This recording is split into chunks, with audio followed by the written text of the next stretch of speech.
একটা মাছ মানে লড়াতে ইয়া হয়ে গেছে।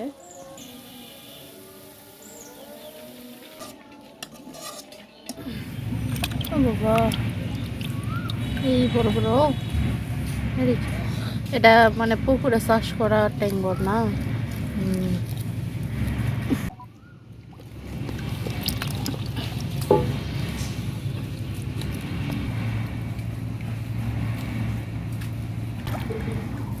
একটা টাকি মাছ দিয়ে ভর্তা খাওয়া অনেক ভালো হবে। একদিন হাতে ভর্তা করবো রসুন পেঁয়াজ দিয়ে।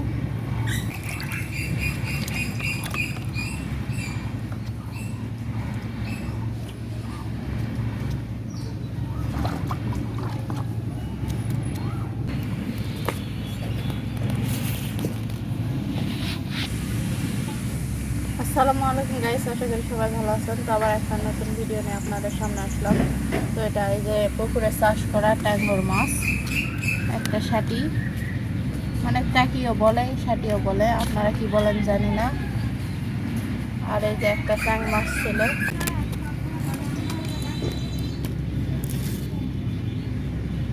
মাছগুলো খুব টাটকা, তো এই যে কাটতে অন্য দিচ্ছে।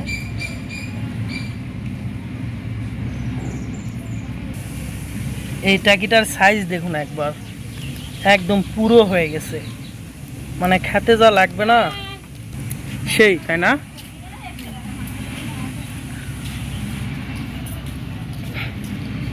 তো গাইস, এই কটা মাছে আমার কাছ থেকে অনলি 100 টাকা নিছে। আমি 100 টাকা দিয়ে কিনে নিছি এক ভাইয়ের কাছ থেকে।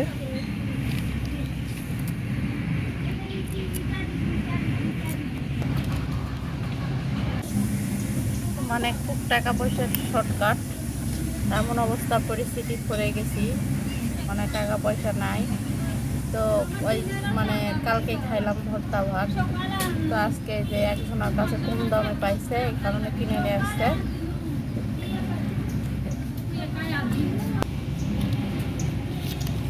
তো গাইস, এই দুইটা মাছের মধ্যে পার্থক্য, এটা ট্যাংরা মাছ পুকুরে চাষ করা, আর এটা উলসা মাছ, এই জন্য পার্থক্য, মানে দুইটা দুই রকমের মাছ।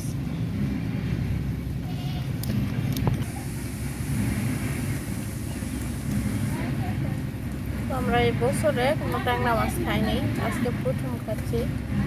আগে খাইছি, তো এখানে দাম মানে এখন যে মানে তরকারির দাম, মাছের দাম, মাংসের দাম, তেমন গরিব মানুষেরা খাইতে পারে না, আমরাও তেমন খাইতে পারি না।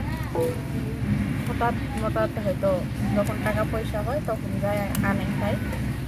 তো এই তো টাটকা মাছ পাইছি, কাটতে অনেক ভালো লাগছে।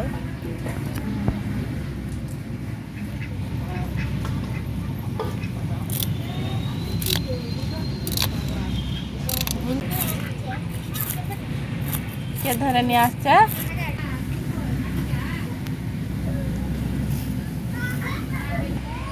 তো কাটা হয়ে গেল, এখন ধুয়ে নেব।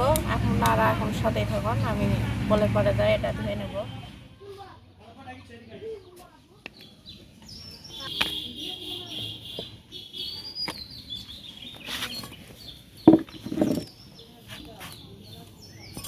তো গাইস, মাছটা ধোয়া হয়ে গেল।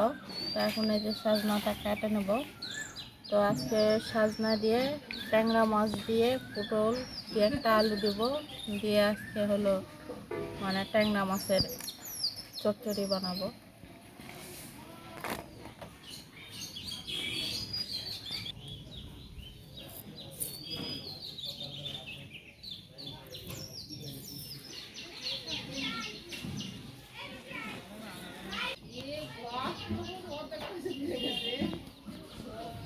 আমার তরকারিটা কাটা হয়ে গেল।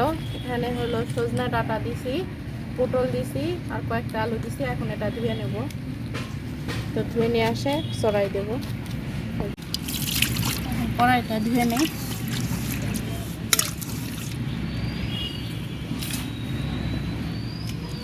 এখন এই তরকারিটা এখানে কড়াই দিয়ে দিলাম।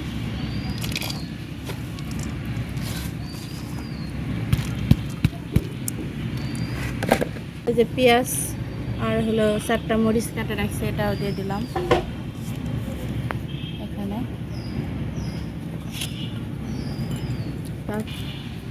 এখন লবণটা দিয়ে দেবো।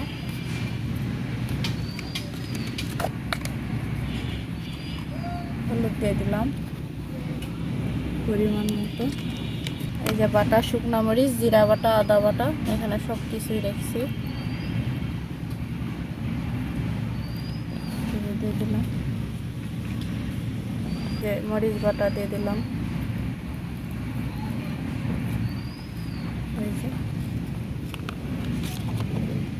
এখন পরিমাণ মতো তেলটা দিয়ে দিলাম।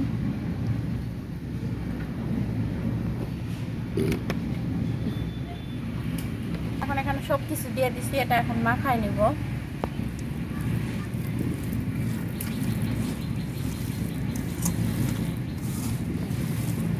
তো গ্রামে আমাদের তরকারি এরকম করে মাখায় ছোট মাছ দিয়ে রান্না করে খাওয়া হয়।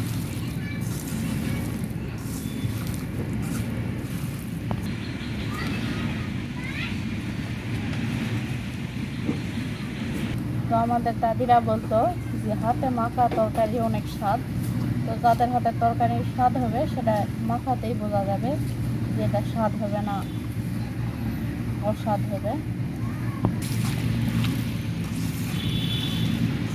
তো আমি এরকম করে মাখিয়েছি, আপনারা অবশ্যই কমেন্ট করে জানাবেন এটা ভালো হলো না খারাপ হইলো।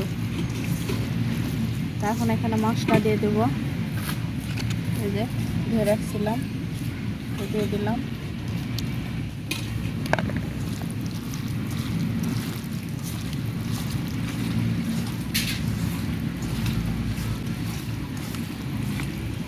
তাই মাখা হয়ে গেল।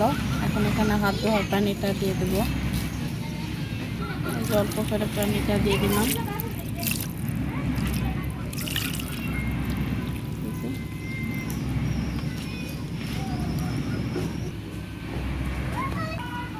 মাখাটা হয়ে গেল, এখন চুলাটা ধরে নেব। এখন ঢাকনাটা দিয়ে ঢেকে রেখে চুলাটা ধরাই নেব। দিলাম ঢাকনা। এখন চুলাটা ধরাই নিই। তো চুলাটা ধরে গেছে, এখন কড়াইটা তুলে দেব। এই কড়াইটা তুলে দিলাম।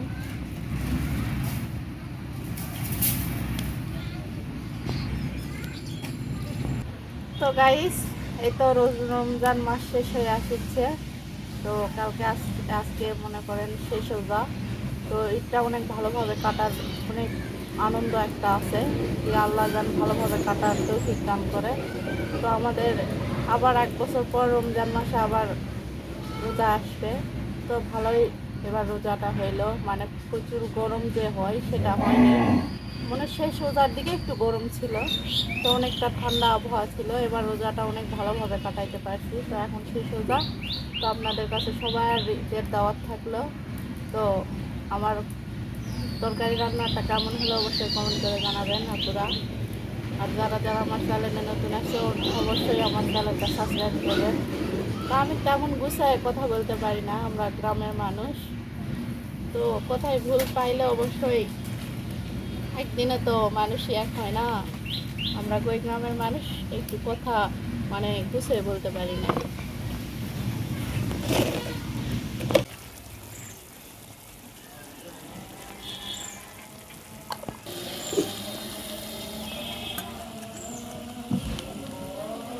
একটা মাছ মানে লড়াতে ইয়া হয়ে গেছে।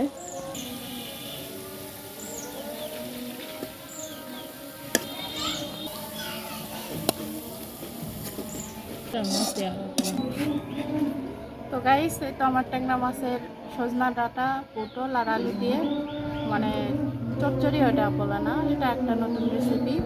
তো আজকের ভিডিওটা এই পর্যন্ত, পরবর্তী ভিডিওতে দেখা হচ্ছে। আর আমার যারা চ্যানেলে নতুন আসছেন তারা অবশ্যই সাবস্ক্রাইবটা করবেন। তো আল্লাহ হাফেজ, ঈদের অনেক শুভেচ্ছা থাকলো।